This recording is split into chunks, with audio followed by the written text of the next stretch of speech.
Yo, minasan! Setelah Hakari mendapatkan luka yang fatal dengan durasi keabadiannya yang sudah habis, siapa sangka Hakari justru mengaktifkan kembali domain expansion-nya. Mampukah Hakari mengubah keadaan dengan berjudi hingga akhir? Sebelum itu, siapa tahu ada yang ingin berdonasi? Silakan klik link Saweria yang ada di deskripsi ya. Ketika Hakari berhasil mengaktifkan domain expansion dengan sisi kiri perut bagian bawahnya yang terlepas seluruhnya, dia hanya bisa pingsan. Kashimo yakin ini sudah berakhir karena putaran Restless Gambler kali ini hanya akan mencakup putaran yang lebih cepat, bukan peningkatan probabilitas. Dia mengatakan bahwa upaya putus asa Hakari menyedihkan. Kashimo ragu jika Hakari akan mendapatkan jackpot lain dengan peluang kemenangan 1 dari 239. Dengan melawan segala rintangan, Hakari sekali lagi mendapatkan jackpot yang tentu saja mengejutkan Kashimo. Daripada hanya diberikan putaran yang lebih cepat, putaran Hakari juga mencakup probabilitas tersembunyi, memungkinkan dia untuk memasukkan 3 angka 2 berturut-turut dan menyembuhkan cedera fatalnya sepenuhnya. Hakari memang sungguh beruntung sekali. Saat domainnya mulai terpecah, Hakari mengakui bahwa dia terkesan dengan Kashimo karena dia tidak pernah hampir mati sebanyak ini dalam satu pertarungan. Hakari juga menambahkan bahwa kepalanya penuh dengan mangga karena pertemuannya dengan Charles. Hakari bertanya pada Kashimo apakah dia menyukai mangga, tetapi Kashimo menjawab singkat bahwa dia tidak menyukainya. Kashimo kembali bertanya, bagaimana dengan listrik? Tiba-tiba, keseimbangan dalam domain tersebut bergeser saat penghalangnya terlepas. Kini, keduanya terjatuh. Kashimo melihat ke bawah dan menyadari bahwa Hakari menggeser penghalang di atas laut, tepat di sebelah galangan kapal. Dengan sengaja menjatuhkan Kashimo ke dalam air, akan menyebabkan energi terkutuknya yang teraliri listrik terus terkuras hingga habis. Kashimo hanya bisa melepaskannya sampai semuanya hilang atau mematikannya sepenuhnya sampai dia kembali ke daratan. Namun, karena sebagian besar koloni nomor 2 Tokyo adalah lautan, maka sudah jelas ada banyak roh terkutuk yang bersemayam di dalamnya. Kita pun diperlihatkan beberapa kutukan muncul dari dalam air dalam upaya untuk menyerang Kashimo. Namun dia menggunakannya sebagai pijakan agar tidak menyentuh air. Dengan mangga yang memenuhi otaknya, Hakari menyerang menggunakan serangan cepat yang merobek kumpulan kutukan itu, membuat Kashimo harus melompat untuk berpindah dari kutukan satu ke kutukan lainnya. Tapi Hakari mendekati Kashimo dan menendangnya ke dalam air sambil memegangi kutukan terbang kecil agar dirinya tidak terjatuh juga. Karena tidak dapat menjaga dirinya sendiri tanpa menggunakan energi kutukan saat menerima tendangan Hakari, maka energi terkutuk Kashimo mulai mengalir ke dalam air saat dia berusaha mati-matian untuk menekannya. Hakari berencana untuk memukul Kashimo kembali ke dalam air jika dia muncul lagi. Apalagi ia memperhatikan jika energi kutukannya sudah bocor ke laut karena ada banyak ikan mati yang kini mengapung. Menurut Hakari, walau Kashimo berusaha berenang ke permukaan, dia akan terus tenggelam ke dalam laut hingga energi kutukannya benar-benar habis. Tetapi, Hakari tiba-tiba merasa sulit untuk melihat atau bernafas. Hakari bahkan muntah dan melepaskan kutukan terbang, membuat dirinya sendiri jatuh ke dalam air. Sambil menekan energi kutukannya sebanyak mungkin, Kashimo menggunakan elektrolisis untuk menghasilkan gas klorin dari air dan meracuni Hakari.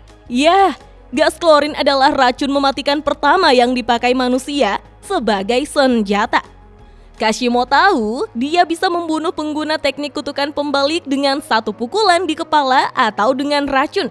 Dibandingkan dengan mengatasi racun, regenerasi tubuh adalah tugas sederhana untuk teknik kutukan pembalik. Dia yakin Hakari tidak bisa melakukan detoksifikasi dengan cukup cepat. Keabadian Hakari akan berakhir saat dia tenggelam.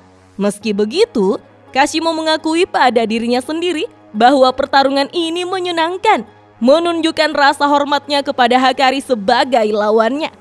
Ketika Hakari turun melewati Kashimo, dia membuka matanya dan mengeluarkan udara dari hidungnya, menunjukkan bahwa dia masih hidup dan tetap aktif. Hal ini mengejutkan Kashimo. Siapa sangka Hakari tiba-tiba melakukan pukulan hook kiri di rahang Kashimo, diikuti dengan tendangan dari atas kepalanya. Kashimo benar-benar terkejut karena teknik kutukan pembalik Hakari sepenuhnya otomatis dan mampu menargetkan racun serta mengeluarkannya secara tidak sadar. Hakari menyadari suhu air meningkat karena energi terkutuk Kashimo dan memikirkan langkah selanjutnya. Hakari tidak dapat memperluas domainnya lagi sebelum ronde ini berakhir. Lagi pula, melakukannya di bawah air cukup berbahaya karena meningkatnya suhu air dan sengatan listrik di dalamnya. Dengan hanya tersisa 5 detik, Hakari memutuskan untuk menyerang daripada kembali ke permukaan. Hakari lantas memukul Kashimo dengan hook kiri keras lainnya dan menyuruhnya untuk bertarung dengan sungguh-sungguh. Kashimo meraih lengan Hakari dan menerima tantangan tersebut, melepaskan seluruh energi terkutuknya sekaligus. Saat itu juga untuk menciptakan ledakan uap yang membuat lawannya lengah. Nah, minasan, akibat ledakan Kashimo di laut, campuran air dan darah menghujani dermaga galangan kapal. Kita pun diperlihatkan panda yang kini jauh lebih kecil dari biasanya karena luka yang dideritanya. Panda berjalan ke tepi halaman dan mengungkapkan keprihatinannya terhadap kondisi Hakari. Namun setelah melihat tangan temannya yang terputus telah terlempar di sekitar area itu, Panda lantas menganggap bahwa hal yang lebih buruk telah terjadi. Kita juga diperlihatkan bagaimana Kashimo muncul dari air dan naik ke daratan. Dia tampak kelelahan dan benar-benar kehabisan energi terkutuk. Tapi dia yakin bahwa dia akhirnya menang. Namun Hakari tiba-tiba muncul dari air dan meninju wajah Kashimo. Hakari memang kehilangan lengannya, tetapi ia masih hidup. Dijelaskanlah, dalam satu sentakan, Kashimo melepaskan semua energi kutukan yang selama ini dia tahan. Sebelum berpindah ke air laut, energi itu berubah menjadi energi termal, menciptakan ledakan uap yang seharusnya menghancurkan lawannya. Namun Hakari tahu bahwa Kashimo berusaha mencegah Hakari untuk memperluas domainnya lagi karena dia sedang menuju putaran lain yang kemungkinannya lebih besar. Kashimo berusaha melepaskan lengan kiri Hakari, setidaknya untuk menghentikannya membuat segel tangan. Hakari mengantisipasi hal ini dengan memutuskan untuk mengorbankan lengan kirinya menggunakan sumpah mengikat yang melindungi seluruh tubuhnya dengan energi terkutuk yang akan digunakan di lengannya. Kashimo menyuruh Hakari untuk langsung saja membunuhnya, tetapi Hakari menolak karena 100 poin yang dimiliki Kashimo akan menghilang. Hakari bahkan mengaku tidak menganggap ini sebagai kemenangan bersih karena Kashimo tidak pernah mengeluarkan teknik kutukan bawaannya. Hakari memuji Kashimo karena begitu kuatnya hanya dengan memanipulasi energi terkutuknya yang spesial. Kashimo mempertanyakan bagaimana Hakari mengetahui hal ini. Hakari lantas terkejut mengetahui bahwa intuisinya benar. Kashimo mengungkapkan bahwa dia hanya bisa menggunakan teknik kutukannya 1 kali dan dia ingin melakukannya hanya pada Sukuna. Dengan tingkat kekaguman yang tinggi terhadap lawannya, Hakari pun menawarkan untuk membuat kesepakatan dengan Kashimo. Dari ujung dermaga, Panda kini telah menemukan Hakari dan terkejut mengetahui bahwa Kashimo telah bekerja sama dengan mereka sebagai imbalan untuk melawan Sukuna. Panda yang mendapatkan pujian Hakari atas penampilan imutnya lantas tidak setuju dengan Kashimo yang berada di pihaknya sekarang. Tapi Hakari bersikeras meyakinkannya bahwa tidak apa-apa. Apalagi Kouhai harus mengikuti perintah senpainya. Ketika Hakari menyampaikan bahwa dia ingin pergi dan meninggalkan Panda berdua dengan Kashimo, Panda langsung menolaknya dengan keras karena Kashimo sangat seram baginya. Hal ini juga membingungkan Kashimo ketika dia mendengar bahwa Hakari adalah senpainya Sukuna. Pada saat yang sama, aturan 10 yang mengizinkan transfer poin antar pemain ditambahkan ke dalam calling game. Beberapa saat kemudian, Hakari kembali ke taman hiburan tempat dia bertemu dengan Charles dan menemukan calon mangaka itu lagi. Charles bertanya mengapa Hakari kembali dan apa yang terjadi dengan lengannya. Tapi Hakari menolak menjawabnya. Hakari justru memberikan pertanyaan pada Charles, apakah dia merasa lebih baik setelah bertarung? Charles menjawabnya dengan ketus, jika Hakari datang untuk mempertanyakannya secara filosofis, jangan repot-repot. Charles belajar hal penting dari manga. Hakari lalu mengutip beberapa kalimat penting dari manga Tough oleh Tetsuya Saruwatari seperti tidak semuanya perlu dibicarakan untuk mendapat jawaban yang benar. Caramu membunuh adalah caramu hidup. Hakari pun menanyakan judul dari manga Charles dan menawarkan untuk beli lalu membaca mangganya. Namun, Charles meluruskan kesalahpahaman Hakari bahwa ia adalah pendatang baru yang bahkan belum debut. Charles belum merilis tankobon. Dengan kata lain, Charles belum menerbitkan apapun secara resmi ataupun mendapatkan penghargaan. Tentu saja hal ini membuat Hakari kesal dan membuatnya mencaci maki dan terus menendang Charles. Hakari meneriakinya, untuk apa pendatang baru khawatir seperti itu? Hakari menyuruhnya menggambar karena waktu untuk saling membunuh sudah selesai. Menggambarlah seolah hidup ini bergantung pada gambar daripada khawatir menjadi seorang shaman. Tiba-tiba Momo Nishimiya datang di koloni dan menyela Hakari saat dia menendang Charles. Dia bertanya apakah Hakari mendapatkan poin. Momo mengungkapkan bahwa siswa Kyoto bekerja sama dengan kelompok mereka untuk memerangi Culling Game. Dia juga menambahkan bahwa mereka ingin menunda pembuatan aturan lain yang akan menjalin komunikasi antar koloni karena Maki dan Ui-Ui dapat menjadi penghubung bagi mereka. Hakari bertanya, bagaimana Maki bisa melewati penghalang tanpa gangguan? Momo mengungkapkan bahwa itu karena dia telah menjadi monster. Sementara itu, di koloni Sakurajima, Maki berhasil mengalahkan roh dan pemain terkutuk paling agresif di area tersebut. Kita pun diperlihatkan ledakan yang terjadi di terowongan Shiroyama. Kemudian, Maki bertemu dengan Noritoshi Kamo yang kini memiliki penampilan yang benar-benar baru. Noritoshi mengungkapkan bahwa dia bukan lagi pewaris klan Kamo. Sebagai anak haram, ia hanya tinggal disingkirkan. Maki justru memuji penampilan baru Kamo yang terlihat lebih baik. Begitupun Kamo yang melihat Maki menjadi semakin kuat.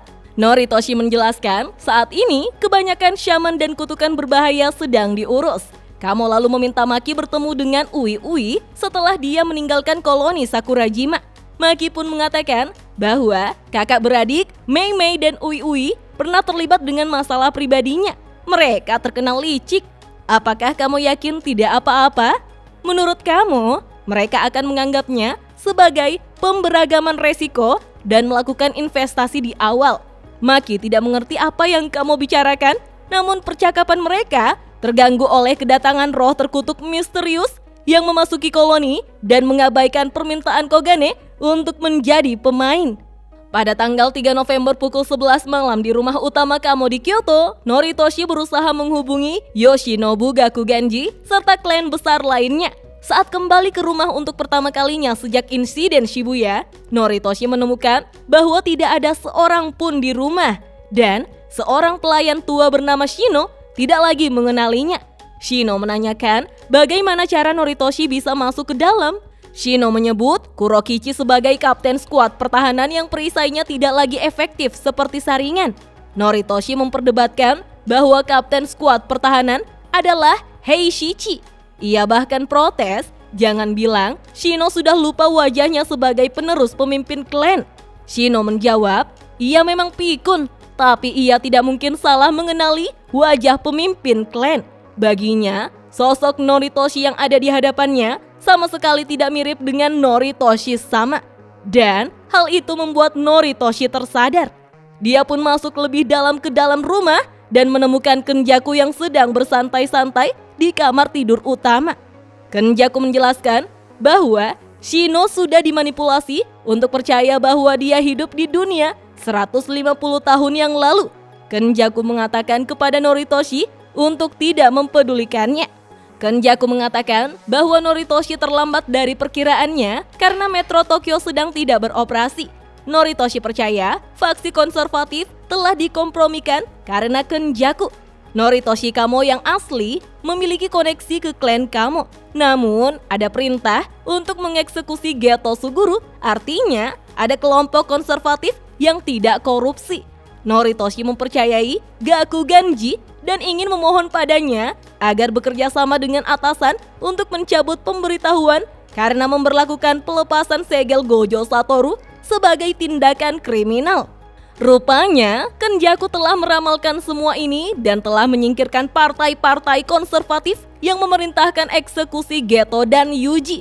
Dia sepenuhnya mengambil alih faksi konservatif dan juga mengambil tanggung jawab untuk menjadi kepala klan kamu ke-25, bukan Noritoshi lagi. Kenjaku memberitahu Noritoshi bahwa dia sudah tidak punya tempat lagi di dalam klan ini dan mereka tidak akan pernah bertemu lagi.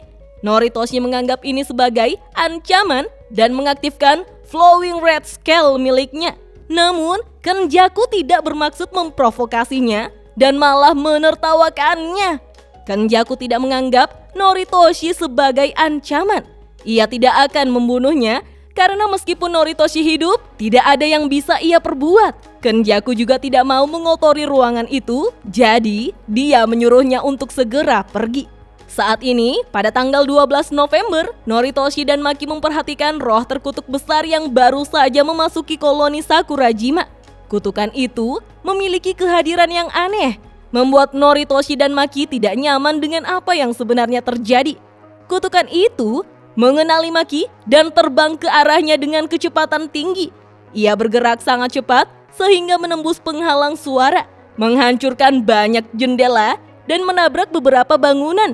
Kutukan itu meluncur melewati Noritoshi, bahkan sebelum dia bisa bereaksi terhadap apa yang terjadi. Noritoshi berbalik dan melihat Maki hilang bersamaan dengan kutukan tersebut, memaksa Noritoshi untuk mengakui bahwa itu terlalu cepat. Kita pun diperlihatkan bagaimana kutukan itu menjepit Maki ke sisi tebing. Ketika Maki mencoba meninjunya, makhluk besar seperti cacing itu tiba-tiba menghilang. Kutukan itu lalu muncul kembali di samping Maki dan mendorongnya kembali ke sisi tebing. Maki tahu ada sesuatu yang tidak wajar pada kecepatan kutukan tersebut. Saat Maki menghindari pukulan lanjutan dari lawannya, kutukan mirip cacing itu mengayunkan bagian belakang tubuhnya untuk menjepit Maki kembali ke dinding dan kemudian memperlihatkan wajah aslinya. Wajah Naoya Zenin muncul dari salah satu lubang di wajah kutukan itu, mengungkapkan bahwa dia telah dikutuk setelah kematian dan berinkarnasi sebagai kutukan pendendam. Maki mengenali wajah Naoya saat dia mengaku bahwa dia datang ke sisi ini juga. Nah minasan, pertarungan macam apakah yang akan terjadi ketika Maki melawan Naoya versi kutukan pendendam? Kita lanjut ke video selanjutnya ya. Dah.